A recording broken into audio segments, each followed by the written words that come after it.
चलिए, तो हम लोग देख रहे थे प्रेसिडेंट, राष्ट्रपति देख रहे थे, है ना।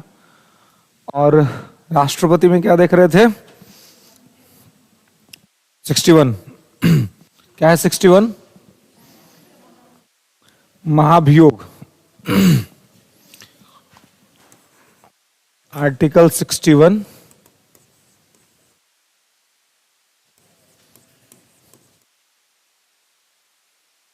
महाभियोग, राष्ट्रपति पर महाभियोग, इम्पीचमेंट ऑन प्रेसिडेंट। तो राष्ट्रपति पर महाभियोग लगाकर इसे इसके पद से हटाया जा सकता है, ऐसा संविधान में लिखा हुआ है। ठीक है। हालांकि अभी तक के हमारे भारत के लोकतांत्रिक संवैधानिक इतिहास में किसी राष्ट्रपति को इम्पीच नहीं किया गया है। अभी तक इस प्रक्रिया से किसी को हटाया नहीं गया है। हटाने की बात तो दूर है, अभी तक किसी के लिए इस पर विचार भी नहीं किया गया है राष्ट्रपति के संबंध में। इसका मतलब यह है कि जो भी लोग हमारे देश में राष्ट्रपति के पद पर बैठते हैं, उन्हें भी राष्ट्रपति के पद की गरिमा और प्रतिष्ठा का पूरा ख्याल रहता है कि जब वो राष्ट्रपति बन जाते हैं तो एक साधारण सी बात यह भी मानी जाती है, जब कोई अपने पॉलिटिक्स करियर का शुरुआत करता हो तो उस समय उसको कह दीजिए कि आप राज्यपाल बन जाइए, चाहे राष्ट्रपति बन जाइए, तो नहीं बनना चाहता है। हालांकि राज्यपाल और राष्ट्रपति के पद पर बहुत सुविधाएं हैं, है ना, और कोई ज्यादा टेंशन नहीं है।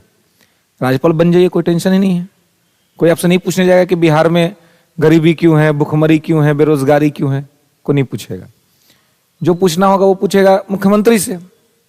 लेकिन राज्यपाल राष्ट्रपति बनने का मतलब होता है कि आपका रिटायरमेंट का एज आ गया, क्योंकि एक बड़ा पोस्ट है। आप राज्यपाल बन गए, उसके बाद आप राष्ट्रपति ही बन सकते हैं, और अगर राष्ट्रपति नहीं बन सकते तो कुछ नहीं बनेंगे, क्योंकि एक बहुत बड़ा पोस्ट है ना। अब राज्यपाल बनने के बाद कोई विधायक का चुनाव लड़े, ये शोभा देगा? नहीं देगा। तो इसलिए इस सब पद पर लोग आप देखेंगे सामान्यतः राष्ट्रपति और राज्यपाल के पद पर एक एज के बाद लोग बैठते हैं, है ना। तो अब सरकार जिसको टिकट नहीं देगी, है ना, या विधायक बनने का मौका नहीं मिलेगा, तो सामान्य तौर पे लोग अपना हो कि चलो भाई कोई पद स्वीकार कर ले। लेकिन जो लोग अपने कैरियर के स्टार्टिंग फेज में होते हैं, वो लोग इस सब पद को, जो महत्वाकांक्षी लोग हैं, वो नहीं स्वीकार करेंगे कभी भी। क्यों? क्योंकि उनको पता है कि अभी हमको अपना करियर लंबा है। जब बूढ़े हो जाएंगे तो बन जाएंगे राज्यपाल, कहीं का पार्टी बना ही देगी। अगर पार्टी सेंटर में रूल में आएगी तो राज्यपाल तो बना ही देगी ना। राज्यपाल बनना कौन मुश्किल बात है किसी पार्टी के कार्यकर्ता के लिए। अगर किसी पार्टी में है और प्रधानमंत्री से उसकी अच्छी ये है, तो प्राइम मिनिस्टर साहब आज रिकमेंडेशन कर देंगे तो आज राज्यपाल बन जाएंगे कोई ना कोई, कहीं ना कहीं। उसके लिए चुनाव जीतने का जरूरत नहीं है। लेकिन विधायक और सांसद बनने के लिए आपको चुनाव जीतना पड़ता है। तो कोई भी आदमी अपने करियर के प्रारंभिक समय में चाहता है कि वो इन सभी पद को प्राप्त कर ले। तो राष्ट्रपति के पद पर जो आदमी जाता है, एक आप लोग कहानी पढ़े होंगे, मैंने पढ़ा था इंटर में। 50 मार्क्स के हिंदी में 50 नंबर होता है, 150 का इंग्लिश होता है और 50 नंबर का हिंदी होता है ना। मतलब 150 का आप चॉइस इज योर कि आप क्या लेते हैं। हमारा 150 का इंग्लिश था, 50 नंबर की हिंदी थी। उसमें कहानी पढ़ना था पंच परमेश्वर, मुंशी प्रेमचंद की कहानी थी पंच परमेश्वर, जिसमें अलगू चौधरी और जुमन शेख की कहानी थी। और दोनों के बीच झगड़ा होता है, और उसकी एक मौसी होती है खाला, उसको लेकर के, उसके संपत्ति को लेकर के। तो पंच बैठता है। तो पंच में क्या होता है कि जो पंच के चेयर पर जो आदमी बैठता है, तो उसका नाम ही था पंच परमेश्वर, कि पंच के अंदर में परमेश्वर होता है। तो वही अलगू चौधरी बैठ जाता है चेयर पर, बैठ गया चेयर पर। अब वो निर्णय कर देता है, तो निर्णय करता है ना, तो अपने फ्रेंड के अगेंस्ट में निर्णय कर देता है, जुमन शेख के अगेंस्ट में निर्णय कर देता है। क्यों? क्योंकि जुमन गलत होता है। लेकिन जुमन को ये उम्मीद था कि मेरा फ्रेंड ही चूंकि जज है, तो संभव है कि वो मेरे फेवर में फैसला लेगा। तो अब वो सोचता है कि जिस दिन समय आएगा ना, हम अलगू से इसका बदला जरूर लेंगे। तो एक बार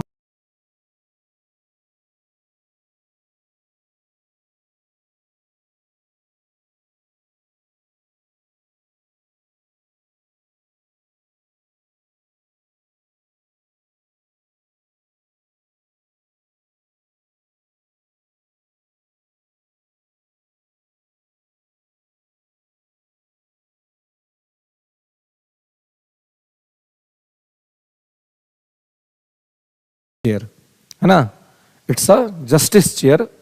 सो हम क्या करें कि न्याय जिसके पक्ष में हो उसका निर्णय करें और अंतिम में उसका जो मित्र होता है वही अच्छा रहता है, तो वो उसके फेवर में फैसला सुना देता है और फैसला सुनाने के बाद फिर रोने लगता है कि हम तो सोच के आए थे कि बदला लेंगे, लेकिन यहां पर ले नहीं पाए।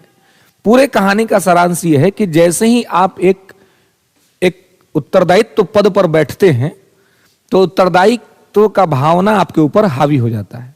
वैसे ही राष्ट्रपति का पद है, व्यक्ति चाहे किसी भी पार्टी से क्यों ना उस पद पर बैठा हो, लेकिन जैसे उस पद पर बैठता है तो उसको एक चीज यह स्पष्ट हो जाता है कि भाई बहुत ही जिम्मेवारी का पद है, मेरे लिए अब कोई अपना नहीं है, पूरा राष्ट्र अपना है और पूरे राष्ट्र के लिए हमको सोचना है।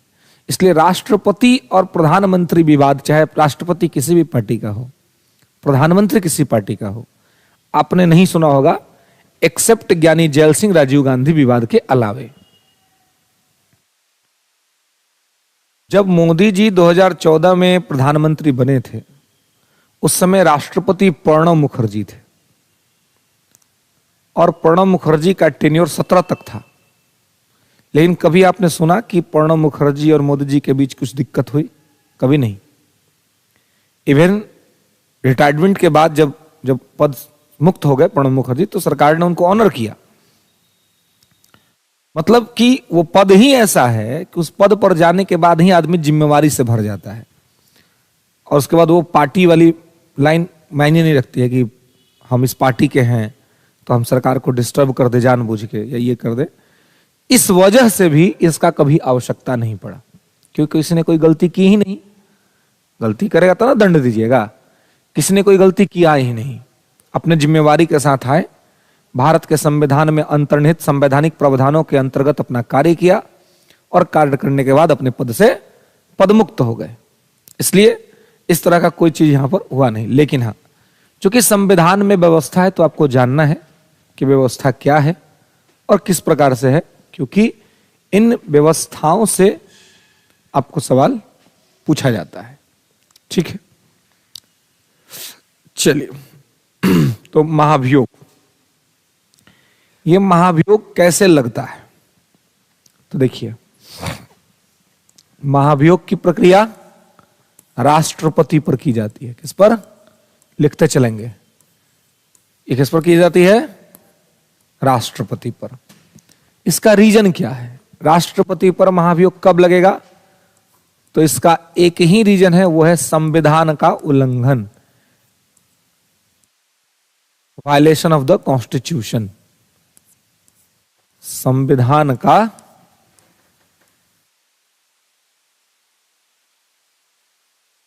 उल्लंघन।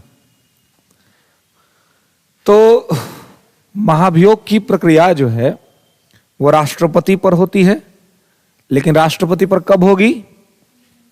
जब वो संविधान का उल्लंघन करेगा, जब वो कॉन्स्टिट्यूशन को वायलेट कर देगा।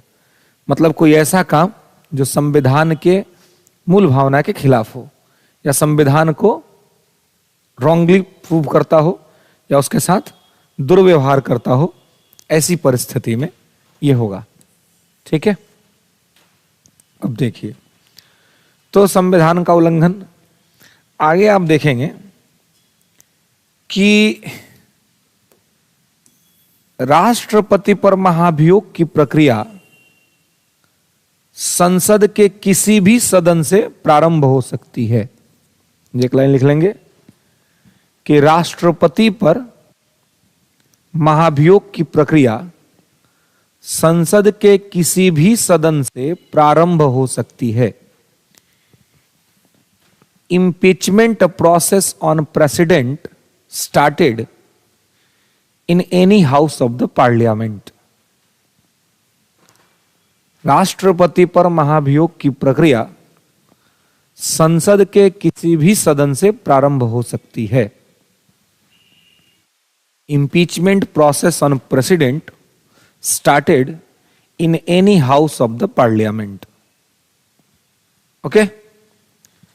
इसका मतलब यह हुआ कि राष्ट्रपति को हटाने के संबंध में जो प्रक्रिया शुरू की जाएगी, तो दो सदन है, इसमें से किसी से भी शुरू की जा सकती है। या तो लोकसभा से स्टार्ट हो जाएगा या राज्यसभा से स्टार्ट हो जाएगा। हालांकि ऐसी ही प्रक्रिया उपराष्ट्रपति के लिए भी है, लेकिन उपराष्ट्रपति में यह कंफर्म है कि प्रक्रिया राज्यसभा से ही शुरू होगी। लेकिन राष्ट्रपति को आप कहीं से भी शुरू कर सकते हैं। आप लोकसभा से स्टार्ट कर दें या राज्यसभा से स्टार्ट कर दें, ठीक है। अब देखिए कि प्रक्रिया जो स्टार्ट होगी वो किसी हाउस से शुरू हो सकती है। तो लिखेंगे कि राष्ट्रपति के संबंध में महाभियोग प्रारंभ करने की सूचना, राष्ट्रपति के संबंध में महाभियोग प्रारंभ करने की सूचना 14 दिन पहले एक नोटिस के माध्यम से दे दी जाएगी। राष्ट्रपति पर महाभियोग प्रारंभ करने की सूचना 14 दिन पहले एक नोटिस के माध्यम से दे दी जाएगी, जिस पर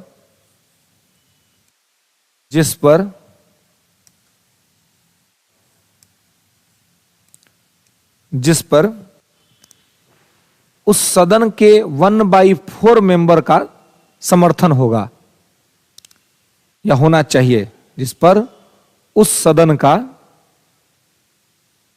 1/4 मेंबर का समर्थन होना चाहिए। किस सदन का? बिल्कुल गुड, जिस सदन से स्टार्ट होने वाला है। अगर मान लीजिए कि प्रोसेस राज्यसभा ने शुरू किया, तो इस सदन के जो टोटल मेंबर हैं, उस टोटल मेंबर का 1/4 ये जो नोटिस भेजेंगे उस पर 1/4 मेंबर का सिग्नेचर होगा, है ना।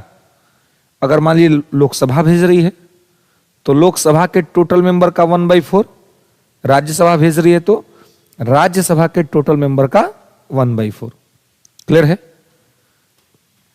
अब देखिए, तो 1/4 मेंबर जो है ये जाएंगे, इनके माध्यम से नोटिस निकलेगा, ठीक है। पहले तो जो प्रोसेस शुरू होगा वो जाएगा प्रिजाइडिंग ऑफिसर को, पीठासीन अधिकारी को। आगे जब संसद पढ़ेंगे तो वहां पे मैं आपको बताऊंगा कि संसद में मुख्य तौर पे 4 पीठासीन अधिकारी होते हैं। लोकसभा का अध्यक्ष, लोकसभा का उपाध्यक्ष, राज्यसभा का सभापति और राज्यसभा का उपसभापति। इनको कहते हैं प्रिजाइडिंग ऑफिसर, हिंदी में कहते हैं पीठासीन अधिकारी।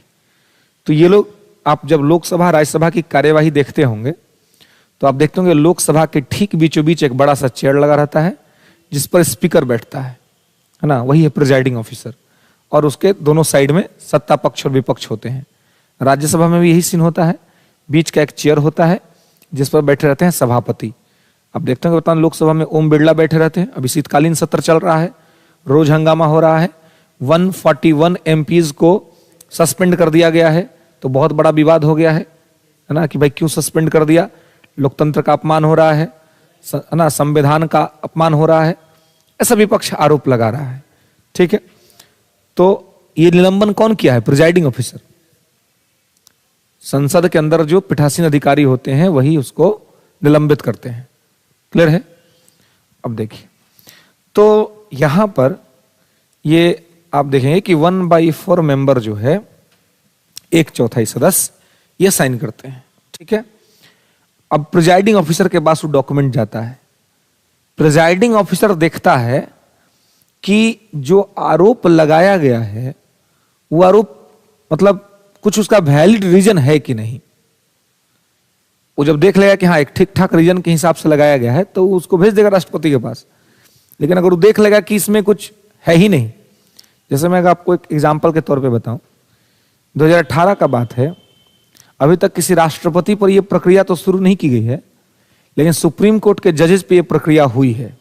हालांकि सक्सेसफुल किसी पर भी नहीं रहा है, लेकिन यह भी ध्यान रहे कि सुप्रीम कोर्ट के जज या हाई कोर्ट के जज को हटाने की यही प्रक्रिया है, उपराष्ट्रपति को हटाने की भी यही प्रक्रिया है, जो राष्ट्रपति को एज वेल एज जैसे यहां है वैसे वहां है। लेकिन संविधान में महाभियोग शब्द, इंपीचमेंट वर्ड, केवल आर्टिकल 61 में ही यूज किया गया है। इसका मतलब यह हुआ कि महाभियोग की प्रक्रिया से तो केवल राष्ट्रपति ही हटता है। ऐसी मिलती जुलती प्रक्रिया से सुप्रीम कोर्ट के जज, हाई कोर्ट के जज, इलेक्शन कमिश्नर, यूपीएससी के चेयरमैन, कैग, ये लोग हटाए जाते हैं। लेकिन उनके लिए महाभियोग शब्द का प्रयोग करना संविधान के हिसाब से उचित नहीं है, क्योंकि संविधान में उनके लिए यह शब्द जोड़ा ही नहीं गया है। तो संविधान में उनके लिए क्या है? उनके लिए है संसदीय प्रक्रिया, है ना, कि पार्लियामेंट्री प्रोसेस के द्वारा। अगर आपसे पूछा जाए कि सुप्रीम कोर्ट के जज को उनके पद से कैसे हटाया जा सकता है, तो आप ये नहीं कहेंगे कि महाभियोग के द्वारा, हालांकि प्रक्रिया मिलती जुलती है, लेकिन आप ये कहेंगे कि संसदीय प्रक्रिया के द्वारा, और प्रक्रिया सेम है। और राष्ट्रपति कैसे हटता है? तो महाभियोग के द्वारा, क्योंकि राष्ट्रपति के लिए ही स्पेशली आर्टिकल 61 में महाभियोग लिखा हुआ है। बाकी संविधान के किसी अनुच्छेद में महाभियोग शब्द की चर्चा नहीं है। एकमात्र प्लेस है जहां पर इंपीचमेंट वर्ड लिखा हुआ है। क्लियर है? तो 2018 का बात है, ऐसा ही प्रोसेस शुरू हुआ था और सुप्रीम कोर्ट में जज थे दीपक मिश्रा साहब। तो दीपक मिश्रा साहब को हटाने के लिए उस समय के विपक्ष ने ऐसा प्रपोजल लाया था। 2018 में राज्यसभा के सभापति थे एम वेंकैया नायडू। तो वेंकैया नायडू के पास प्रपोजल स्टार्ट हुआ, राज्यसभा से उनके पास गया, तो सदस्यों ने 1/4 मेंबर ने साइन तो करके भेज दिया था कि अब सूचना भेज दीजिए, हम सीजीआई को, चीफ जो सुप्रीम कोर्ट के जज हम हटाना चाहते हैं उनके पद से। तो उन्होंने देखा कि रीजन क्या डाला गया है। तो सुप्रीम कोर्ट के जजेस को हटाने के लिए दो कारण होते हैं। राष्ट्रपति के लिए तो एक ही है, उनके लिए दो है। एक है सिद्ध भ्रष्टाचार, प्रूव स्कैम अगर हो गया कि आपने स्कैम किया हुआ है, आप भ्रष्टाचार में फंसे हुए हैं, या फिर असक्षमता, इनकैपेसिटी।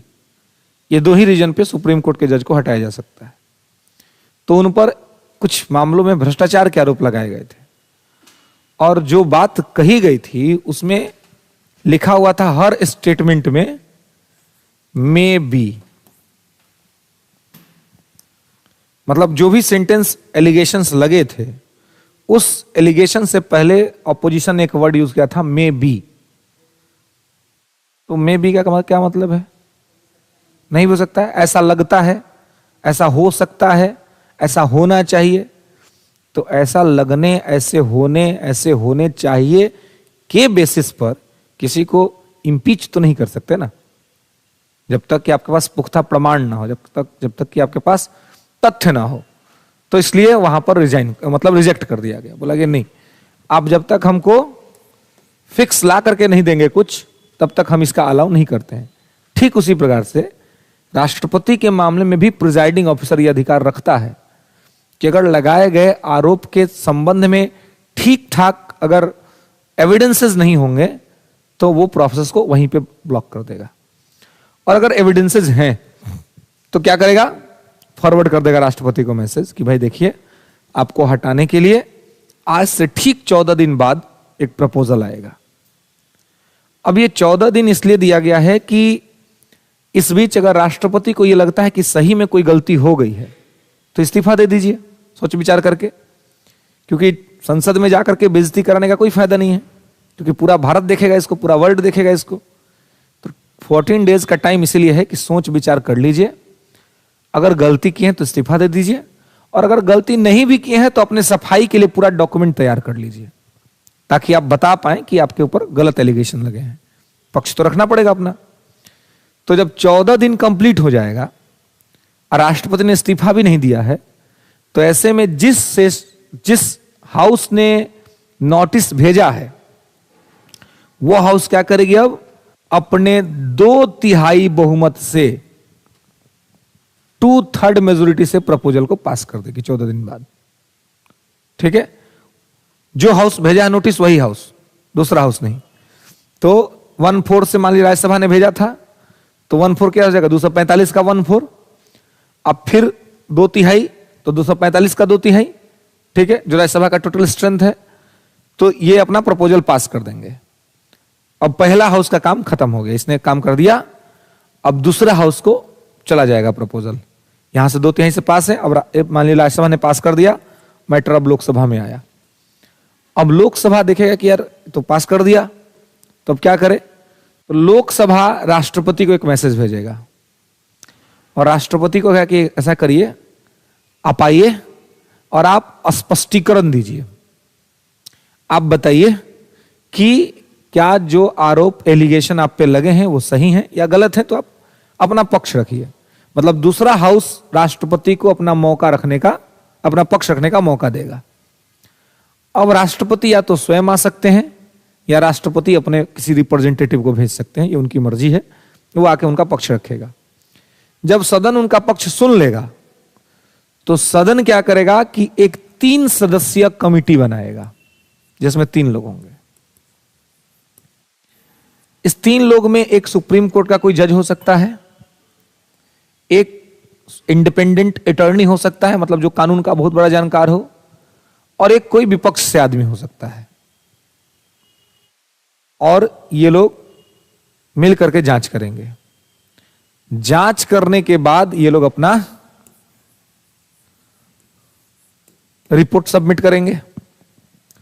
अगर इस रिपोर्ट में यह पाया गया कि राष्ट्रपति पर लगाया गया आरोप सही है, राष्ट्रपति ने यह गलत काम किया है, तो ऐसे में यह हाउस अपने 2/3 मेजोरिटी से प्रपोजल पास कर देगी और तत्काल प्रभाव से राष्ट्रपति का पद रिक्त हो जाएगा। लेकिन यदि कमिटी ने कह दिया कि लगाया गया आरोप गलत है, राष्ट्रपति ने ऐसा कुछ भी नहीं किया है, तो यह हाउस इस पूरे प्रोसेस को यहीं पे खारिज कर देगी और राष्ट्रपति का पद रिक्त नहीं होगा। बताइए समझ में? तो इसी प्रकार से पूरा महाभियोग का प्रक्रिया होता है, लेकिन अभी तक किसी राष्ट्रपति पर ऐसा हुआ नहीं है। और एक बात इसका ध्यान रखना है कि महाभियोग की प्रक्रिया जिस सेशन में शुरू की जाएगी उसी सेशन में कंप्लीट कर लेना है। जैसे मान लीजिए कि बजट सेशन में शुरू हुआ, तो बजट सेशन में ही ये कंप्लीट हो जाना चाहिए। ये नहीं कि आधा काम बजट में, अगला मानसून में, अगला विंटर में। अगर ये प्रोसेस जिस सेशन में स्टार्ट हुआ उसी सेशन में नहीं खत्म हुआ, तो दूसरे सेशन में फिर से 0 लेवल से शुरू करना पड़ेगा। मतलब ये नहीं होगा कि आप सीधे जहां से खत्म हुआ तो वहां से शुरू करें, नहीं। आप पीटी पास कर गए, मेंस पास कर गए, उसी साल इंटरव्यू पास करना पड़ेगा, तब जाकर के फाइनल सिलेक्शन। नहीं तो पीटी पास कर गए, मेंस पास, अगला बार सीधे इंटरव्यू के लिए नहीं बुलाएगा, फिर कहेगा कि पीटी पास करो, मेंस पास करो, फिर इंटरव्यू देने आओ। राष्ट्रपति के हटाने की प्रक्रिया में यही होता है। पहले सेशन में ही आपको तीनों काम करना है, मतलब ये सारा प्रोसेस कर लेना है। अगर ये हो गया तो ठीक है, अगर आपने ट्रांसफर कर दिया नेक्स्ट सेशन को, तो नेक्स्ट सेशन में फिर वही प्रक्रिया शुरू हो जाएगी। एक आदमी नोटिस लेके जाए, 14 दिन पहले नोटिस भेजा जाएगा 1/4 मेंबर का, और फिर प्रोसेस शुरू से शुरू करना पड़ेगा। क्लियर है? बात समझ में आई?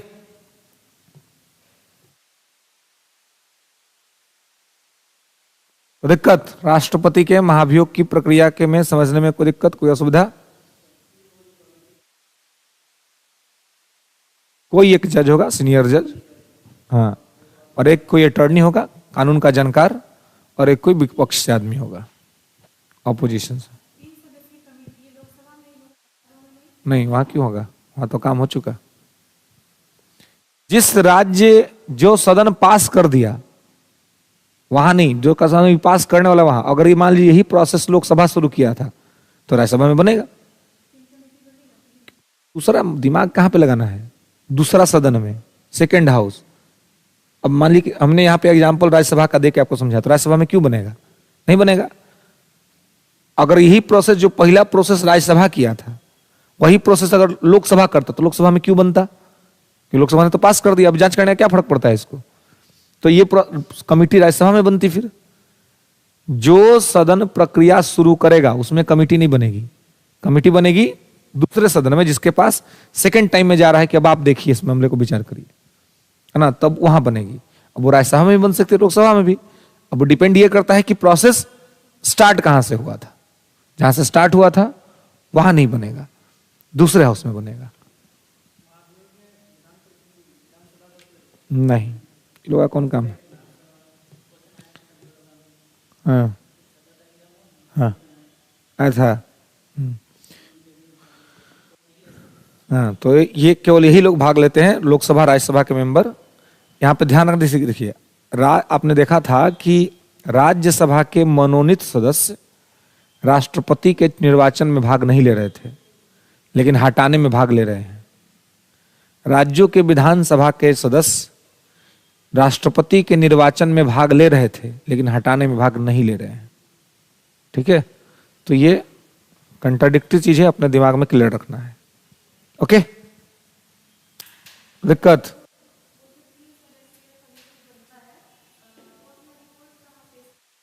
सीधे सदन में देगी, कहां देगी क्या? बिल्कुल, वो रिपोर्ट आ गया, सदन देखेगा उसको और उसी के बेसिस पर निर्णय हो जाएगा।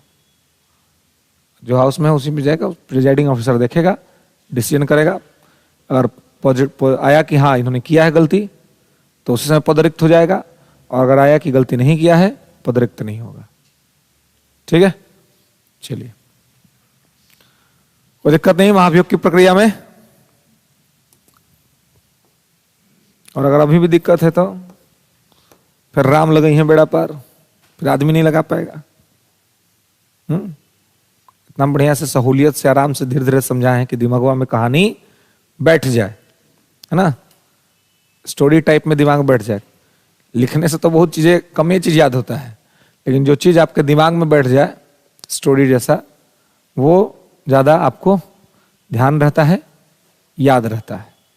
ठीक है, चलिए तो आगे बढ़ते हैं। ये था महाभियोग का प्रक्रिया। अब आगे चलिए आर्टिकल 62 में, अनुच्छेद 62।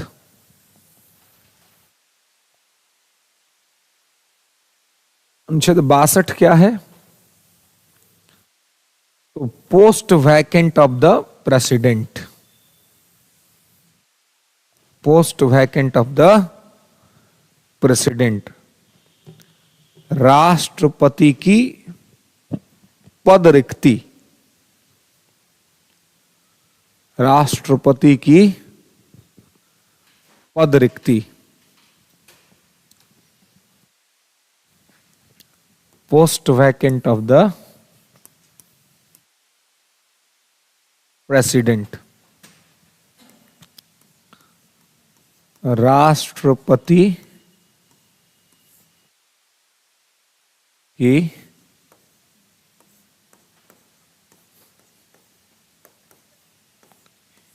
पद रिक्ति, post vacant of the president. ठीक है, राष्ट्रपति की पद रिक्ति। अब देखिए, राष्ट्रपति की पद रिक्ति किन किन परिस्थितियों में होगा, तो लिखेंगे कि सामान्यतः 5 परिस्थितियों में राष्ट्रपति के पद रिक्ति की चर्चा की गई है।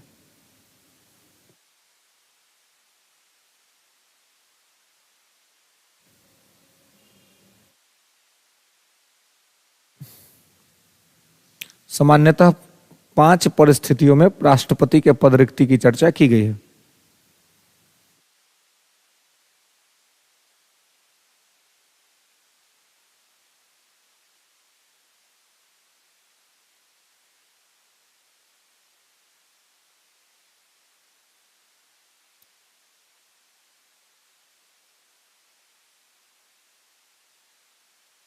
ठीक है ना? तो 5 conditions described in this article for related to post vacant of the president, है ना। राष्ट्रपति के पद रिक्ति के संबंध में 5 परिस्थितियों को यहां पे लिखा गया है कि 5 सिचुएशन में राष्ट्रपति का पद जो है वो खाली हो सकता है। तो 5 सिचुएशन क्या है जिसमें राष्ट्रपति के पद रिक्त होंगे?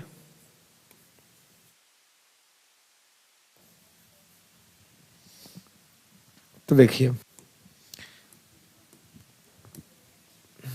मृत्यु, अगर डेथ हो गया, हाँ डेथ हो गया, कौन इंपॉर्टेंट कॉल आ गया जी? है क्या बोल रहा था? मृत्यु आना दीजिए, डेथ, ठीक है। मृत्यु, अगर किसी का कोई राष्ट्रपति के पद पे है और उसका डेथ हो जाता है तो क्या होगा? कि हो महतो जी के दलान हलो तो फोन बजलो, देख लो, हम इन्हें घूम लू, तू लेके बढ़ गलू। इमरजेंसी था, किसका कॉल था? जीजा जी के चक्कर में तुम पढ़ ले हो अभी तक, तो तुम तो साली हो, नहीं तो क्या पढ़ल हो जी? है उठ, तुम उनका कौन सा खजाना लेके बैठे हो कि तुमसे ओटीपी मांग रहे हैं? हैं? जीजा जी को पता नहीं कि क्लास आए हुए हो? हैं? टाइमिंग नहीं पता था? रिसीव नहीं करते तो क्या होता है? ओटीपी गड़बड़ा जाता है? हैं? बैंक का ओटीपी था। देखिए, इमरजेंसी तो सब चीज का होबे करता है, रोज रोज आप लोग को समझाते हैं, लेकिन अनुशासन नाम का भी कोई चीज होता है ना। डिसिप्लिन नाम का भी कोई चीज होता है। क्लास चल रहा है, फोन आ गया, उठा के चल दिए। नहीं होगा वो तो हमको जानते हैं, लेकिन होगा फिर जीजा जी फोन करेंगे, तुम जाओगे? हाँ? जल्दी तो ऐसे ही तबाह के लिए रहते हैं सब। संजोग से कोई जीजा मिलते हैं जो तबाह नहीं करते हो, क्या जी? है कि नहीं? है? है? एक आध दो सपोर्टिव होते हैं। ये तबाह करने वाले हैं कि सपोर्टिव हैं? सपोर्टिव हैं, चलिए सपोर्टिव है तो अच्छा बात है ना। सपोर्टिव अगर आदमी हो तो कोई दिक्कत नहीं है। कुछ कुछ मिल जाता है परेशान करने वाला आदमी, है ना, वो हमेशा आपको डिस्टर्ब करेगा। हम तो कहते हैं कि वो चाहे जीजा हो, चाहे पिताजी हो, चाहे माताजी हो, चाहे कोई भी हो, चाहे अन्य प्रसंग हो आपका कोई, पढ़ाई के बीच में किसी को स्पेस नहीं देंगे। इसके बाहर स्पेस जरूर देंगे। क्लास खत्म हो गया, आओ हम इंतजार कर रहे हैं तुम्हारा, कोई दिक्कत नहीं, करिए। थोड़ा ना जनगणना में शामिल होने के लिए जन्म हुआ है आपका कि बस जनगणना में आपका नाम रजिस्टर हो जाए, हो गया जी। करिए, जीवन एक ही बार मिला है। लेकिन हाँ, सामाजिक मान्यताओं, सामाजिक नैतिकता, इसका बस अपमान ना हो। ऐसा कोई काम ना करे जिसके बारे में सोच करके आपको खुद ही आत्मग्लानि हो, या आपको लगे कि आपके माता पिता को जानकारी होगा तो उनको बुरा लगेगा। ये तो हमारा हृदय हमसे सच तो बोल ही सकता है। किसी के साथ घूमने में, किसी से बातचीत करने में कोई दिक्कत नहीं है, लेकिन समस्या वहां पे आती है कि अगर हम कहीं पर कुछ अनैतिक कर रहे हैं, कुछ अनइथिकल कर रहे हैं, और जब हम अनइथिकल करते हैं तो खुद ही हमारा आत्मा सपोर्ट नहीं करता है। हम डरते हैं वो करने से कि यार ये अनइथिकल है, नहीं होना चाहिए, नहीं करना चाहिए, लेकिन फिर भी हम करते हैं। तो जो चीज आपका आत्मा कह दे कि नहीं ठीक चीज नहीं है, उसको ना करें। आत्मा कभी झूठ नहीं बोलता, वो आपको सतर्क करता है, लेकिन हम उस पर हावी हो जाते हैं, अपनी इच्छाओं को उसके ऊपर चढ़ा देते हैं, अपने डिजायर को अपने सोल के ऊपर रख देते हैं। मर जाता है दम घुट करके वो, और हमारी इच्छाएं जागृत हो जाती हैं, और इच्छाएं ही आदमी को गलती करा देती हैं। मोबाइल फोन हमारा तो मिलता नहीं है, जो बनाया ही मोबाइल फोन, अगर मिल जाता ना कहीं, ओकरे उपाय करते सबसे पहले। क्योंकि हम सबको, इंक्लूडिंग मी ऑल्सो, हम सबको इसका आदी बना दिया। लेकिन अब है कि अब ये हमारे जीवन का अंग बन गया है, तो इससे दूर भी नहीं हो सकते हैं, इसको स्वीकार करना पड़ेगा। अब वही है ना कि अगर आप किसी से अलग नहीं हो सकते हैं तो उसको स्वीकार करना आपकी मजबूरी है। हाँ, तो जब अगर आप स्वीकार कर लेंगे तो आपको अपना लिमिटेशन निश्चित करना पड़ेगा। आप एक लिमिटेशन बना सकते हैं कि हमको कब इसको प्रयोग में लाना है और कब इसको प्रयोग में नहीं लाना है। अगर लिमिटेशन नहीं बनाएंगे तो हर समय हर वक्त ये आपको कहीं ना कहीं डिस्टर्ब करेगा। और मैं हमेशा आपको कहता हूं कि जो भी चीज अगर आपको आपके पढ़ाई में बाधा उत्पन्न करती है वो आपका सबसे बड़ा अहित है। यही एक ऐसा चीज है ना जो आपको आपका आइडेंटिटी बदलने में हेल्प करता है। आज जो लोग आपको खूब फोन करते हैं, आपका टाइम बर्बाद करते हैं, आपको डिस्ट्रैक्ट करते हैं, आपको लगता है कि आपके शुभचिंतक हैं, आज से 5 साल बाद जब कहीं कोई सर्विस में रिजल्ट नहीं आएगा तो वही लोग आपको फोन करने से कतराएंगे। वो लोग आपका अपना सका संबंधी बनाने से कतराएंगे, क्योंकि क्या आइडेंटिटी आपकी परिचय कराएंगे भाई? और क्यों कराएंगे? आप रोज जाकर के उनके यहां उनको फोन करिए, वो फोन में काट देगा, रिसीव नहीं करेगा, क्योंकि देख रहा है कि आपसे कोई फायदा नहीं है उसको। आप किसी को टाइम मत दीजिए, फोन काट दीजिए, ब्लॉक कर देना, डिस्टर्ब करता है फालतू में। अभी कहेगा कि सेल्फिश है, अभी कहेगा कि ये है वो है, आज रिजल्ट हो जाएगा ना, सबसे पहले माला पहनाने आएगा, सब भूला जाएगा। आपसे कहे कि हमारा नंबरवा जो ब्लॉक किया उसको अनब्लॉक कर दो। ऐसे टाइम देते रहिए तो वही हाल होगा। शादी के 10 दिन जाके चीनी का घोड़ा ढो रहे हैं किसी के घरे, शादी के दिन 10 बजे रात हो गया, कोई आपसे पूछने नहीं आएगा कि आप खाना खाए कि नहीं।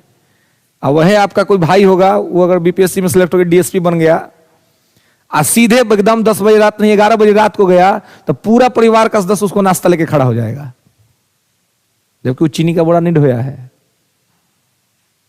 कोई हेल्प नहीं किया है शादी में।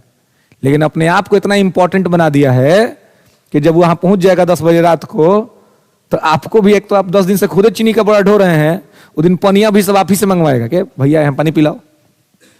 आपसे कोई नहीं पूछेगा कि 10 दिन से खट रहा है बेचारा, इसको पानी उनी चाहिए कि नहीं चाहिए, इसको नाश्ता वास्ता चाहिए कि नहीं चाहिए। ये सब हमारे समाज का वास्तविकता है। It's a reality of our society. और अगर आप इस रियलिटी से खुद को दूर रखे हुए हैं, इस वास्तविकता को नहीं समझते, तो फिर आपसे बड़ा बेवकूफ कोई नहीं है। फिर समय को बर्बाद करिए, मोबाइल में यूज कीजिए, है ना, और देखिए 2-4 साल बाद रिजल्ट। मैं कल भी बोला था आपको कि बर्बादी का सबसे बड़ा खूबसूरती चीज यही है कि हम जब बर्बाद हो रहे होते तो पता नहीं हो रहा था कि बर्बाद हो रहे हैं। बर्बाद जब होते तो आनंद में रहते, यार मजा आ रहा है। 2-3 साल बाद लगता है कि अच्छा बर्बाद हो गए, अब क्या करें। तो किसी का अगर माता पिता का बैकग्राउंड अच्छा है तो बढ़िया बिजनेस कर दिया तो जीवन ठीक ठाक कट जाएगा। अगर साधारण परिवार के हैं, समान मध्यम वर्ग परिवार के, पिताजी स्ट्रगल करके आपको यहां तक पहुंचाए हैं, तो मालूम चला कि आपको भी अपने परिवार के साथ स्ट्रगल करना पड़ेगा। तो उस आने वाले भविष्य से डरिए। वर्तमान तो आनंददायी है ही, वर्तमान में तो मजा आ ही रहा है आपको, लेकिन आने वाला समय जो है वो कितना स्ट्रगल वाला हो सकता है, इसको समझना है और उसको लेकर के आपको देखना है। उसको नहीं देखेंगे तो समझिए कि दिक्कत समस्या आपको हो जाएगी। मृत्यु अगर होगा तो पद खाली होगा। अभी तक के भारत के 2 राष्ट्रपति ही हुए हैं जिनका उनके पद पर डेथ हुआ है। कौन कौन?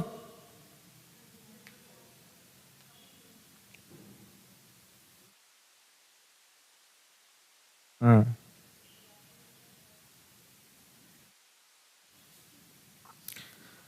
जाकिर हुसैन और फखरुद्दीन अली अहमद, ये 2 राष्ट्रपति हैं जो अपने पद पे ही इनका डेथ हुआ है ना, अपने ऑफिस में ही। ठीक है, तो अगर मृत्यु हो गया तो पद खाली हो जाएगा, है ना। इसके अलावे इस्तीफा, रिजाइन, अगर किसी ने इस्तीफा दे दिया, अपना पद से रिजाइन कर दिया, तो पद से जब रिजाइन कर देगा तो क्या होगा, तब भी उसका पद खाली हो जाएगा, है ना, तब भी उसका पद खाली हो जाएगा इस्तीफा से। तो मृत्यु से, इस्तीफा से, इसके अलावा कार्यकाल समाप्ति,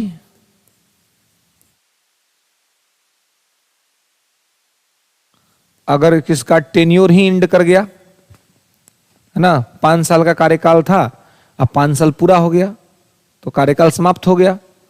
तो कार्यकाल समाप्त हो गया तो भी क्या होगा,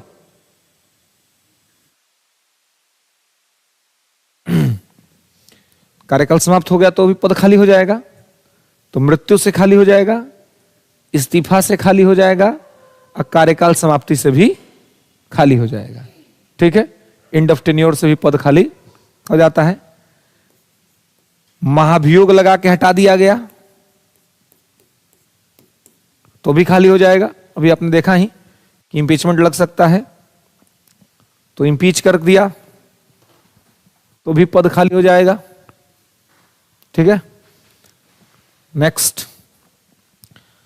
अब एक है अवैध निर्वाचन, इनवैलिड इलेक्शन।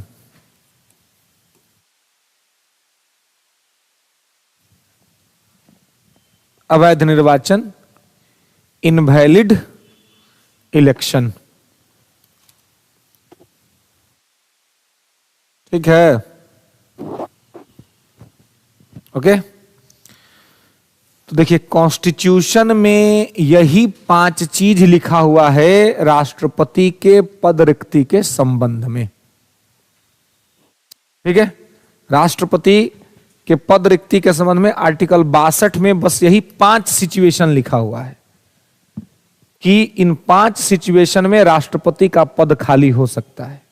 अब आप देखिए, इसमें से 4 सिचुएशन में अगर पद खाली होता है ना, तो तत्काल प्रभाव से उपराष्ट्रपति राष्ट्रपति का पद संभाल लेगा जब तक कि चुनाव करके नया राष्ट्रपति नहीं चुन लिया जाता है। अगर मृत्यु हो गया, उपराष्ट्रपति राष्ट्रपति बन जाएगा। इस्तीफा दे दिया, उपराष्ट्रपति राष्ट्रपति बन जाएगा। महाभियोग लगा, उपराष्ट्रपति राष्ट्रपति बन जाएगा। अवैध निर्वाचन हुआ, उपराष्ट्रपति राष्ट्रपति बन जाएगा।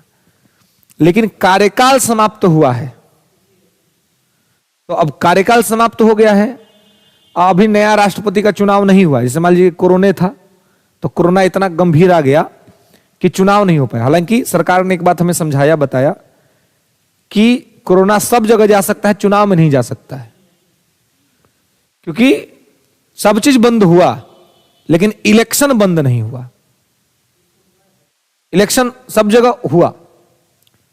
तो कहने का मतलब कि ये तो एक सिचुएशन है, मान लीजिए कि किसी कारणवश यदि कार्यकाल समाप्त हो गया है और कार्यकाल समाप्त होने के बावजूद अभी राष्ट्रपति का चुनाव नहीं हो पाया है किसी भी कारण से, तो ऐसी स्थिति में उपराष्ट्रपति राष्ट्रपति नहीं बनेगा। वर्तमान राष्ट्रपति ही कंटिन्यू करेगा जब तक कि नया राष्ट्रपति का चुनाव नहीं हो जाता है। बाकी के 4 सिचुएशन में उपराष्ट्रपति राष्ट्रपति करेगा। अवैध निर्वाचन समझ लेना क्या है, जैसे कि राष्ट्रपति का चुनाव हो गया, राष्ट्रपति काम भी कर रहा है, लेकिन क्या हुआ कि उसके चुनाव पर आरोप लग गया और मामला चल गया सुप्रीम कोर्ट। राष्ट्रपति और उपराष्ट्रपति के निर्वाचन के संबंध में यदि कोई विवाद होता है तो उसका निपटारा सुप्रीम कोर्ट ही करेगा। यह आर्टिकल 71 में लिखा हुआ है, और सुप्रीम कोर्ट जो कह देगा वही फाइनल होगा। तो अब इनवैलिड इलेक्शन जो है, इनवैलिड इलेक्शन के मामले में यही होता है ना। इनवैलिड इलेक्शन जो है उसके मामले में यही आप देखेंगे कि यही यहां पर होगा। तो इनवैलिड इलेक्शन में क्या होगा, अवैध निर्वाचन के मामले में। अब आप एक सवाल आपके दिमाग में आ सकता है या आपसे पूछा भी सकता है कि मान लीजिए किसी राष्ट्रपति का निर्वाचन हुआ है, वो 2 साल काम कर लिया और उसके बाद सुप्रीम कोर्ट का फैसला आया कि निर्वाचन अवैध हुआ था, राष्ट्रपति उसे पद से हटा दिया जाए। तो 2 साल तक जो काम किया है वो काम भी वैलिड होगा कि अनवैलिड हो जाएगा? काम वैलिड ही रहेगा, काम इनवैलिड नहीं होगा। जितना दिन तक वो किया है काम वो वैलिड माना जाएगा, और उसके बाद जैसे वर्डिक्ट आएगा उसको हटा दिया जाएगा। ठीक है, तो इसलिए यहां पे ध्यान रखेंगे, ये आपको सिचुएशंस यहां पे हैं। हाँ जी,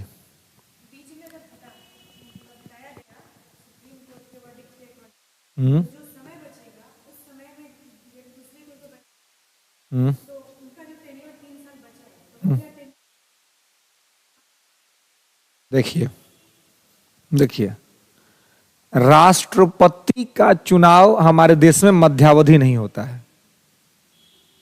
ठीक है, मध्यावधि का मतलब होता है कि बचे हुए समय के लिए चुनाव। तो अगर बीच में राष्ट्रपति का पद खाली हो गया तो उपराष्ट्रपति राष्ट्रपति के पद पे चला जाएगा, और उसमें नियम है कि 6 महीना के अंदर नया राष्ट्रपति का चुनाव हो जाना चाहिए। तो जैसे ही नया राष्ट्रपति चुना जाएगा तब वो बचा हुआ 3 साल के लिए नहीं, अब वो चुना गया तो 5 साल रहेगा। तो हमारे देश में राष्ट्रपति का चुनाव मध्यावधि नहीं होता है, जैसे सांसद लोग का होता है। जैसे 2 साल तक कोई सांसद रहा और डेथ हो गया, चाहे वो इस्तीफा दे दिया, तो उसके पद पर मध्यावधि चुनाव होगा। तो अब जो चुना जाएगा वो 3 साल के लिए रहेगा आगे। जैसे कि अभी आजमगढ़ से निरहुआ सांसद चुन के गया है ना, भोजपुरी आप लोग देखते होंगे उसको, पता नहीं कौन उसको हीरो बना दिया है ना। लोग कहते हैं कि एक्टिंग अच्छा करता है, भगवान जाने क्या करता है ना, हम लोग को तो है, गाना भी गाता है, खैर है ना। अब हम लोग चूंकि उस विषय के पारंगतता नहीं है तो परख नहीं सकते कि एक्टिंग कैसा करता है ना। और ऐसे भाषा शैली का प्रयोग किया जाता है कि उसको देख पाना बहुत समय तक, मतलब पेशेंस टेस्ट जैसा होता है कि आपका धैर्य कितना देर तक वो परख सकता है ना। तो वो पेशेंस टेस्ट जैसा होता है। कुछ कुछ मूवीज ऐसे रहे हैं जो हम लोग के बचपन में हमने देखा था भोजपुरी, जैसे कि मनोज तिवारी का एक मूवी था ससुरा बड़ा पैसा वाला, है ना। तो वह सब मूवीज में ज्यादा कोई दिक्कत नहीं था, ठीक था, मतलब शब्दों की भी गरिमा थी, सीन्स के भी मर्यादाएं थी, और उसके अकॉर्डिंग सब चीज था। अब स्थितियां ऐसी हुई हैं कि जो गाना लिखे जाते हैं, सिंगर्स जो गाना गाते हैं, है ना, मैं आपको बताता ही हूं कहां स्टैंडर्ड कहां तक पहुंचा दिया, पुदीना तक। बताइए, पुदीना बेच रहा है, ये काम मोटिवेट करेगा जी? कह रहा है कि नून रोटी खाएंगे, संग ही जीवन बिताएंगे।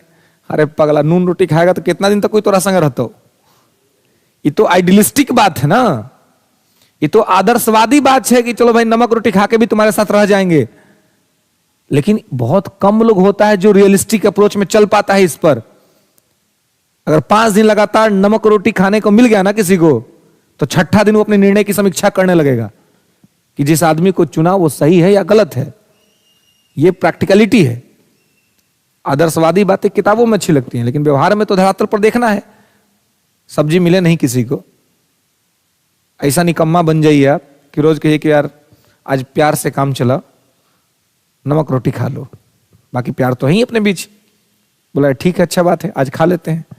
दूसरा दिन भी आप यही कहिएगा, आज भी थोड़ा प्यार का तड़का लगाओ, नमक रोटी खा लो, खा लिया। तीसरा दिन भी यही कह रहे हैं कि प्यार का छौंका लगाओ, नमक रोटी खा लो, खा लिया। भाई चौथा दिन के बाद उसको क्या होगा?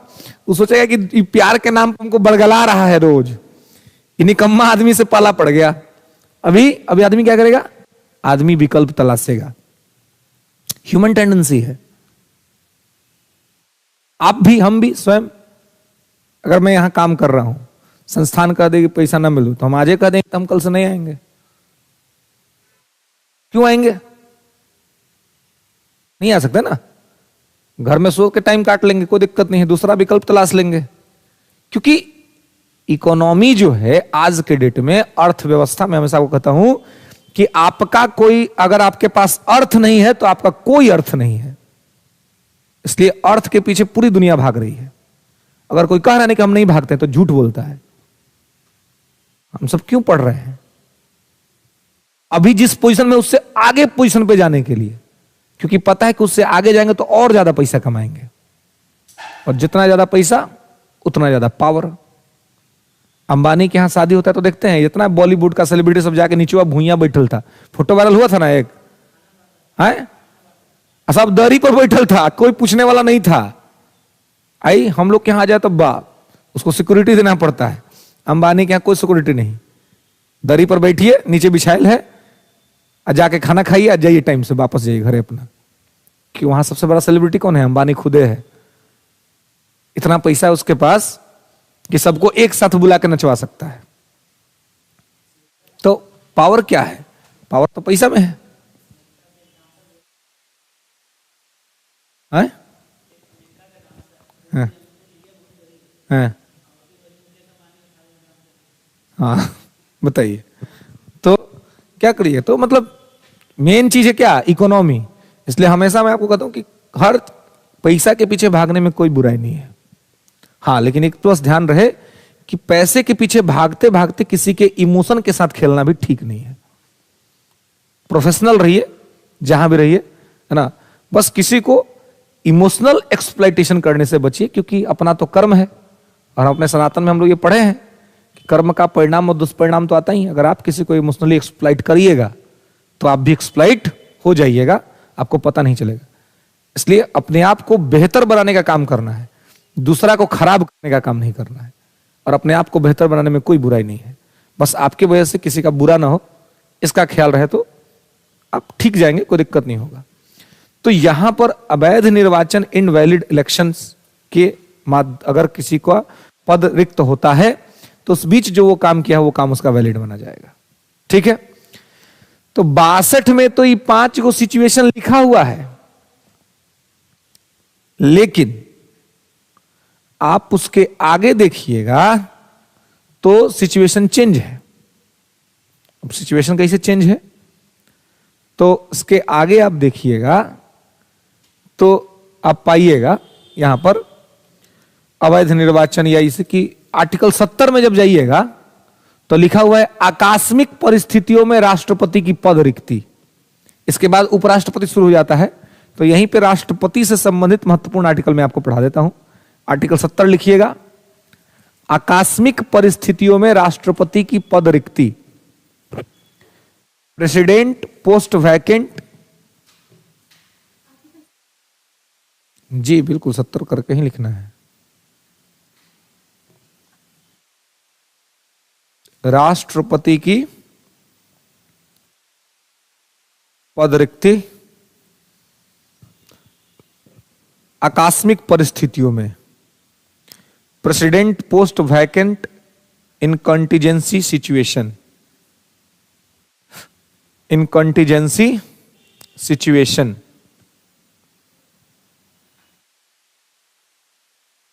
इन कंटीजेंसी सिचुएशन। ठीक है। अब देखिए, आपातकालीन परिस्थितियों में राष्ट्रपति की पद रिक्ति। तो राष्ट्रपति का पद रिक्ति आपातकालीन परिस्थिति में कैसे हो सकता है, या क्या इसके इस संबंध में बातें हैं। तो देखिए, तो यहां पर तो आपको 5 गो सिचुएशन लिखा हुआ है ना, लेकिन इसके अलावे भी तो सिचुएशन बन सकता है ना। वैसे मान लीजिए राष्ट्रपति विदेश गया हुआ है और आ ही नहीं रहा है, कोई रीजन हो गया और राष्ट्रपति आ नहीं रहे हैं। राष्ट्रपति मान लीजिए अपने ससुराल चले गए, ससुराल में घिर गए अपने लोगों से। ससुराल में तो बहुत आदमी सब घेर लेता है ना जी। अभी जिन संबंधों की बात कर रहे थे उस संबंध में तो और दिक्कत होता है कि नहीं। मजाक करने वाला सब रहता है ना। हमारे समाज का 1-2 गो बुराई भी है, हमारे सोसाइटी का 2-3 गो बुराई है जो मुझे लगता है व्यक्तिगत तौर पे उसको ठीक करना चाहिए। एगो तो इस नाम का जो प्रजाति है ना, ई प्रजाति को इसका लिमिट सिखाना चाहिए कि भाई देख रहे सुधर जो ना, तो हम सुधार देबो। ये सोचता है कि हम तो मजाक करने का राइट लेके चल रहे हैं अपने घर से, कि कुछ राइट। एगो और होता है जो ससुराल में बैठल रहता है, उसका नाम है साला। ई भी उसने प्रजाति है, ई भी उसके साथ वैसे ही पेश आएगा अलग बलर तरीका से, है ना। है अब क्या है कि ई भी इससे ई है, ई भी इससे जो है सो ई है। अब क्या है कि दोनों एक दूसरे से मजाक करता है ना। और कहता क्या है कि हमारा मतलब ये हमारा संस्कृति है, संस्कृति ये है। थोड़ा बहुत एक संबंध और से शिकायत हुआ है भाभी, एक होता है देवर। इहो पगलवा सोचता है कि हमारा लाइसेंस मिलल है मजाक करने का, इहो सोचते हैं कि हमारा लाइसेंस मिलल है मजाक करने का। जबकि दोनों को पता होना चाहिए कि भारत जैसे देश में है जहां लक्ष्मण देवर थे और सीता भाभी थी। जब अपहरण हो गया था माता सीता का और बानरों ने दिखलाया कि ये सब उनके श्रृंगार मिले हैं, तो लक्ष्मण जी को दिखलाया राम जी ने कि देखो ये तुम्हारे भाभी के हैं, पहचान पा रहे हो? उन्होंने कहा कि भैया मैं नहीं पहचान पा रहा हूं। हाँ, एक चीज मैं पहचान पा रहा हूं, उनका पैर का जो पैजेब है वो मैं पहचान पा रहा हूं। बोला कैसे? एक मिनट। हाँ विशाल, ऑफिस में आ गए हो क्या? ये एनसीईआरटी का क्लास 8 का जो कल 3 चैप्टर था हिस्ट्री में, वो अगला 3 चैप्टर को उसको तुरंत रेडी कर दो ना 10 मिनट में। हाँ तुरंत, मतलब 11 बजे से पहले हो जाएगा रेडी। बस तो पीपीटी ही करना है और पीछे वही वाला जो कल जो मैटर बना था ना थंबनेल, वही लगा देना है। 11 का ही, 11 या 11:05? 11:05 का। हाँ यहां से उतरेंगे तुरंत। हाँ हाँ एकदम लगा ही दीजिए। हाँ वही कल ही वाला अपडेट कर दीजिए। ठीक।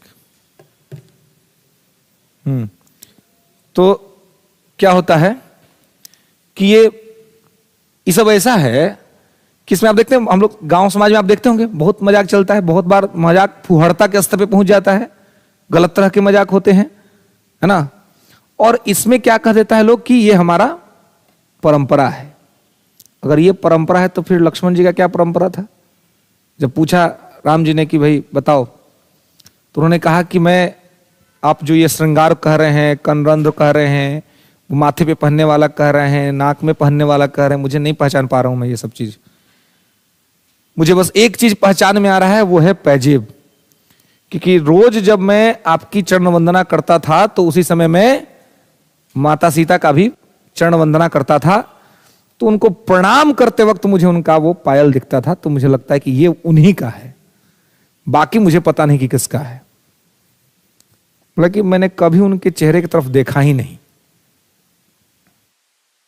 तो हमारे सनातन के अंदर में भाभी मां होती है, मां का दर्जा होता है। हम मार मजाक कर के हालत खराब कैले है। एगोई है, एगोई जो प्रजाति है ना, ये प्रजाति सबसे खतरनाक प्रजाति है जी। ये प्रजाति से मेरा मतलब व्यक्तिगत तौर पे आप समझिए कि ये रहता है ना। हम घरों में भी अभी वैसे मेरा कोई बना नहीं है वैसा, क्योंकि मेरी जो सिस्टर्स हैं वो मेरे से छोटी हैं अभी, तो अभी किसी का विवाह हुआ नहीं है। तो हम घर में भी कहते हैं तो सब कहता है कि भाई बड़ा दिक्कत हो जाएगा तुमको। हम बोले कि हम अगर कहीं किसी के बन गए तो हम तो पहले उस सामने वाले को समझा देंगे लक्ष्मण रेखा कि what is the boundary line you and me, है ना। और मेरे यहां जो आएगा हम उसको भी समझा देंगे पहले ही कि भाई समझ लो क्या है लक्ष्मण रेखा। कि अगर आप सनातन को मानते हैं तो उसकी संस्कृति में तो विश्वास करना पड़ेगा आपको।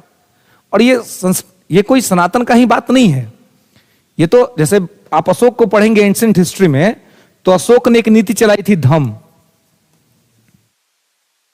है ना। धम की नीति, अशोक की धम की नीति थी।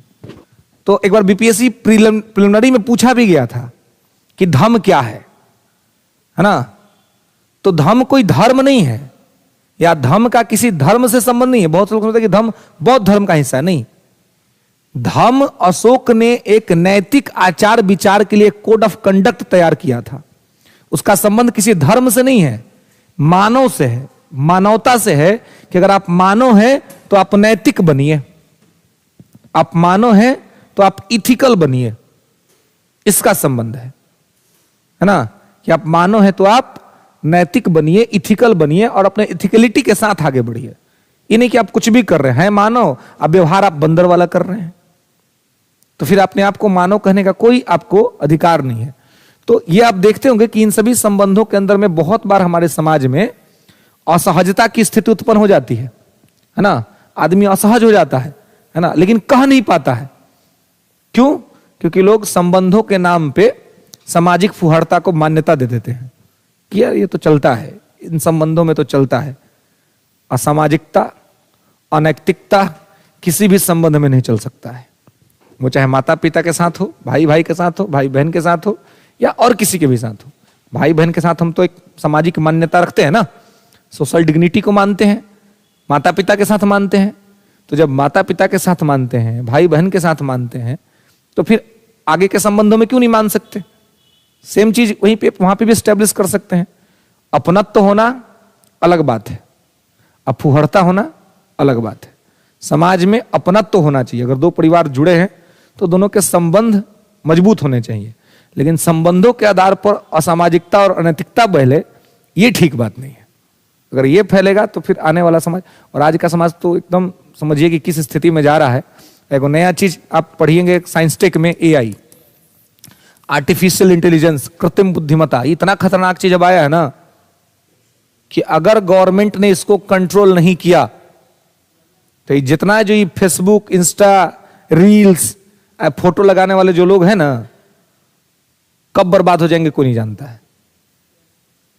कि इतना इसमें खामी है, और ये अगर किसी असामाजिक आदमी के हाथ में लग गया तो कितना आदमी को एक्सप्लॉइट कर देगा, शोषण कर देगा। पहले तो साइबर क्राइम में बस लिमिटेड क्राइम होता था ना। अगर ये एआई को सरकार कंट्रोल नहीं कर पाई, और नहीं कर पाएगी, क्योंकि अभी हमारे देश में साइबर क्राइम को प्रति लोगों के लिए जागरूकता का कमी है। अच्छा फोटो लगाने के लिए कौन ऐप डाउनलोड कर लो, फिल्टर पर फिल्टर मारो कि हम अच्छा दिखेंगे, ले अच्छा दिखे के चक्कर में हो गए एक्सप्लॉइटेशन, शोषण हो गया। कोई ऐप डाउनलोड कर लो, इस कोई किसी ने कह दिया इस ऐप से फोटो अच्छा आता है, तुरंत डाउनलोड मार दीजिए। ऐप कहां का है, ऐप का क्या कंडीशन है, आपको पता ही नहीं है। आप देखते हैं कोई भी ऐप आप डाउनलोड करिए, आपसे एग्री मांगता है, एक्सेस कैमरा है ना, एवरीथिंग, सब में आपसे वो एक्सेस मांगता है, और आप तो हम तो ऐप ओके ओके करके निकल गए। ना आप टर्म एंड कंडीशन पढ़ते हैं, ना कुछ पढ़ते हैं, बस ऐप डाउनलोड किया, फोटो खींच रहे हैं। जब तक सब ठीक चल रहा है तो ठीक चल रहा है, जब कुछ गलत होता है तब समझ आता, ले नंबर कहां से गेलो, हमारा से कांटेक्ट कैसे भेलो। ये आपका ही गलती का परिणाम है। सहजता के साथ जितना विज्ञान आगे बढ़ा है उतना ही अपराध भी आगे बढ़ा है। इसलिए बढ़ते हुए विज्ञान के साथ अगर आप कदम ताल कर रहे हैं तो अपने ऊपर नियंत्रण रख के करना होगा, नहीं तो मालूम चला कि एक्सप्लॉइट हो जाइएगा। और किसके साथ हुआ है ये काम? अभी जो साउथ इंडिया की बहुत ही टॉपेस्ट एक्ट्रेस जो चल रही हैं, कौन है? रश्मिका बंधाना, उनके साथ कांड हो गया एआई से। अब आप सोचिए कि इतने बड़े सेलिब्रिटीज अगर सेफ नहीं है तो हम और आप किस गिनती में हैं? साधारण आदमी है। तो यूरोप तो आगे भी है ना साइबर में, हम कहां हैं? हमारे यहां सबसे ज्यादा यूज होता है, लेकिन सरकार इसका इस तरफ स्ट्रांगली पोजीशन नहीं है कि स्ट्रांगली एक्ट हो, स्ट्रांगली मॉनिटर हो। ये हमारे यहां नहीं हो रहा है, जबकि हमारे यहां लोग धड़ल्ले से यूज कर रहे हैं। यूजर्स ज्यादा हैं लेकिन कंट्रोलिंग कम है, और यही अपराध को बढ़ावा देता है। सड़क पर भीड़ होगा तो एक्सीडेंट तो होगा, अगर आपके ट्रैफिक रूल्स ठीक नहीं है तो तब तक कितना कांड हो जाएगा ना। तो अब देखिए 70 जो है आकस्मिक परिस्थिति में, तो आकस्मिक में तो कुछ हो सकता है। वही मैं कह रहा था कि ससुराल गया, आने का मन नहीं कर रहा है, इतना ना मजाक वजाक हो रहा है, मन लग गया वहीं पे उसका। अब ऐसा 62 में लिखा हुआ है, 62 में तो इस सिचुएशन नहीं है, तो 70 में लिखा हुआ है आकस्मिक कंटीजेंसी कंडीशन। तो कंटीजेंसी कंडीशन कुछ भी हो सकता है, एनीथिंग, बशर्ते आपको क्या करना है, उसको कंट्रोल करना है, उसको नियंत्रित करना है। अब से मान लीजिए राष्ट्रपति का एक्सीडेंट हो गया, अब ना तो राष्ट्रपति का डेथ हो रहा है और ना राष्ट्रपति काम पे, राष्ट्रपति कोमा में चला गया है। अब क्या होगा भाई? कंटीजेंसी कंडीशन, आपातकालीन परिस्थिति। तो अगर आपातकालीन ऐसी परिस्थिति बनती है, आकस्मिक परिस्थिति कोई ऐसी बनती है, तो यहां भी उपराष्ट्रपति राष्ट्रपति का पद ग्रहण करेगा। Is that clear? तो यहां पर इसको ध्यान रखेंगे, ठीक है, कि आकस्मिक परिस्थिति कुछ भी बन सकती है। अब यहां पे आप कुछ भी सोच सकते हैं कि इस सिचुएशन में नहीं होगा तो क्या होगा, तो उपराष्ट्रपति करेगा। लेकिन हां, अगर पद रिक्त हो गया तो 6 महीना के अंदर चुनाव करा लेना है, ठीक है। अंडर 6 मंथ इलेक्शन हो जाएगा, और उस इलेक्शन के बाद आपको जो है इसमें यह करना पड़ेगा। क्लियर है? ध्यान रखेंगे। राष्ट्रपति का चुनाव 6 महीने के अंदर होगा, जो चुन लिया जाएगा वो 5 साल के लिए अपना काम करेगा, ठीक है। इन्हें की मध्यावधि चुनाव राष्ट्रपति में हमारे यहां नहीं होता है। अमेरिका में नियम नहीं है। अमेरिका से राष्ट्रपति चुना गया, 4 साल के राष्ट्रपति अमेरिका में होता है, तो चुना गया, तो अगर बीच में उसका डेथ हो गया, चाहे पद खाली हो गया, तो अब नया राष्ट्रपति का चुनाव नहीं होता है, उपराष्ट्रपति बचा हुआ समय पूरा करता है, 4 साल बाद नया राष्ट्रपति का चुनाव होता है। हमारे यहां नहीं, हमारे यहां उपराष्ट्रपति राष्ट्रपति के पद पर सिर्फ 6 महीना तक ही काम कर सकता है, और 6 महीने के अंदर नया राष्ट्रपति का चुनाव हो जाना चाहिए, और जो नया राष्ट्रपति चुन लिया जाएगा वो अगले 5 साल तक के लिए काम करेगा। हाँ बिल्कुल लड़ सकता है, बिल्कुल, वो वाइस प्रेसिडेंट पोस्ट पे तब भी लड़ सकता है वो, है ना, कल ही बताया था बीबी गिरी का किस्सा, है ना। चलिए नेक्स्ट लेंगे आर्टिकल 71। देश से बाहर रहेगा तो अब देखना है कि देश के बाहर किस स्थिति में, अगर मान लीजिए वो यात्रा पर है तो कोई दिक्कत नहीं, तो काम ही करने न गया है, लेकिन अगर उसका तबीयत खराब है, इलाज के लिए गया है, काम करने में असक्षम है, तो उपराष्ट्रपति काम करेगा तब तक। हाँ फिर आएगा तो चार्ज चेंज हो जाएगा। Next article 71। 71 क्या कहता है, तो राष्ट्रपति और उपराष्ट्रपति के निर्वाचन के संबंध में यदि कोई विवाद होता है, राष्ट्रपति और उपराष्ट्रपति के निर्वाचन के संबंध में यदि कोई विवाद होता है, यदि कोई विवाद होता है तो इसका निपटारा सर्वोच्च न्यायालय करेगा। तो इसका निपटारा सर्वोच्च न्यायालय करेगा और उसका फैसला इसमें अंतिम होगा, और उसका फैसला इसमें अंतिम होगा।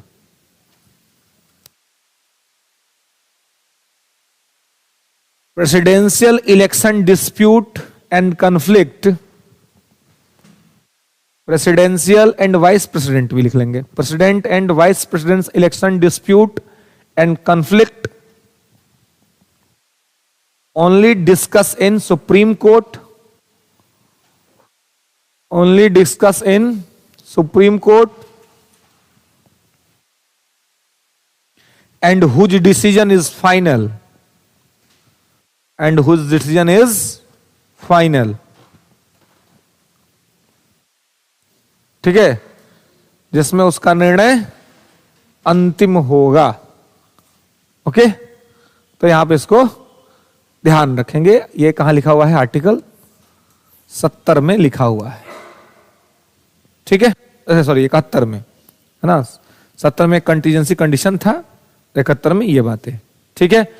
तो ध्यान रखेंगे कि राष्ट्रपति, या ये बहुत बार पूछा जाता है कि राष्ट्रपति के चुनाव में अगर विवाद होगा तो कहां उसका हियरिंग होगा, सुप्रीम कोर्ट में।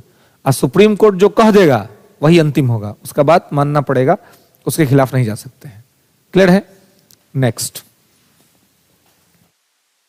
इसके बाद लिखेंगे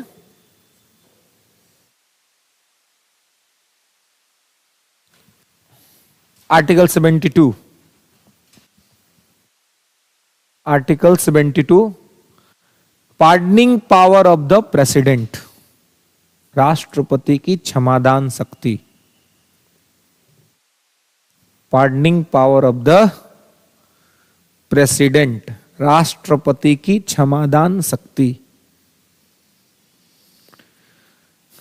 pardoning power of the president, राष्ट्रपति की क्षमादान शक्ति। राष्ट्रपति की क्षमादान शक्ति क्या है जी, देखिए आर्टिकल 72 में राष्ट्रपति का पार्डनिंग पावर दिया हुआ है, क्षमादान, कि राष्ट्रपति किसी को क्षमा कर सकता है। अब राष्ट्रपति जो क्षमा करेगा, है ना, तो आप देखेंगे कि राष्ट्रपति किसी को चाहे तो पूरी तरीके से क्षमा कर सकता है, या फिर उसके सजा में परिवर्तन कर सकता है, या जो सजा की अवधि है उसको कम कर सकता है। ये उसका अपना ये है, ठीक है। तो जो राष्ट्रपति का क्षमा होता है वो 5 तरीके से होता है। राष्ट्रपति का क्षमा करने का जो तरीका है वो 5 है। लेंगे कि राष्ट्रपति 5 प्रकार से क्षमा करता है। राष्ट्रपति 5 प्रकार से क्षमा करता है।